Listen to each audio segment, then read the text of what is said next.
Hello, it's Dr. Sean Showmimo, your friendly weight loss surgeon. I'm here today with Dr. Bennet Togbe. Yes, so Hello. we're going to try to clarify for you why there is a link between having a lot of weight or obesity and some medical conditions. Why is it that people that are obese have high blood pressure? Why is it that people that are obese have diabetes? The easy answer to a lot of these questions sometimes is the mechanical thing with weight. It's easy to see how obesity is related to arthritis, for instance, because it's too much weight on the joints. And the joints begin to grind against each other. So commonly you would have knee joints, the hips, and then lower back commonly being affected, and we call these weight-bearing joints. But beyond the mechanical effects that are obvious to everyone, we also need to consider that excess weight is being stored as excess fat. Fat, as it is not just an idle blob of tissue. It is metabolically active and secretes various substances or hormones. Yeah. And it's these substances that are the link between the weight and a lot of the diseases that we see. For instance, we have angiotensinogen that is produced by these fat cells, and this is the link between obesity and high blood pressure.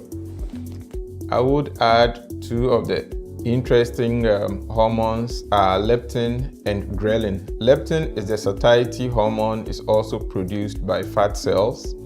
In excess, the body becomes numb to its effect, and so there is no sensation of satiety, after eating. So you kind of overindulge. Ghrelin is the other hormone, which is the hunger hormone, and actually drives the hunger sensation. It's been found that patients who are obese tend to produce more ghrelin than people with normal weights.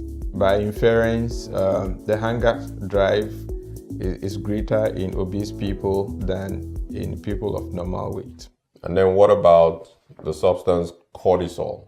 Cortisol is produced also by the fat cells.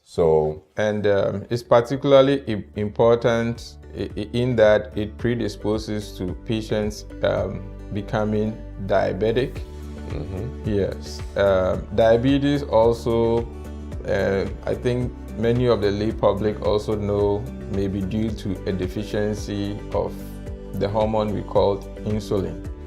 And the body's capacity to produce insulin is finite, and as your body mass increases, your ability to produce enough insulin can be outstripped, and you are then predisposed to becoming diabetic. Other substances that are produced in excess by the fat cells are things like, as you know, interleukin 6, and those are things that predispose people to formation of blood clots. Yes, and also a tendency towards an inflammatory reaction. Right. Now, one interesting link that people don't realize about obesity is one that had an effect with the recent train accident that was here in New Jersey. Or it came out recently that the driver actually had sleep apnea. And sleep apnea, as you know, is due to the fact that when you have a lot of weight, when you wear a shirt, neck size that is more than 17, you have a lot of fat along the neck, along the airways, that predisposes you to sleep apnea because your airway tends to close down at night when you fall asleep. And consequently, these people don't get good sleep at night, and then they tend to fall asleep during the day while performing activities that might be, that might require a lot of alertness, like, So daytime somnolence is something that if I see a patient for consultation for obesity, I would ordinarily ask about. and that tends to be a pointer to obstructive sleep apnea. The good news about this is once you have your weight loss procedure or lose weight, usually obstructive sleep apnea it's one resolves. of the first things that we see that resolves. One other thing that I would mention that people don't seem to be aware of, that there's a connection between weight and this disease, is the disease of cancer. Yeah. For instance, breast cancers, cancers of the colon, prostate cancer, and even esophageal cancers and endometrial cancers. The reason here really is that a lot of these cancer cells are also sensitive to hormones, and these hormones can actually drive the growth or spread of cancers, and it's now being definitively established that being obese predisposes you to the aforementioned cancers than the because people you're of normal producing, weight. the fat cells are producing some of these hormones that are actually drivers of cancer excess. progression. Yeah.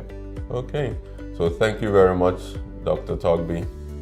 You are welcome. Anytime.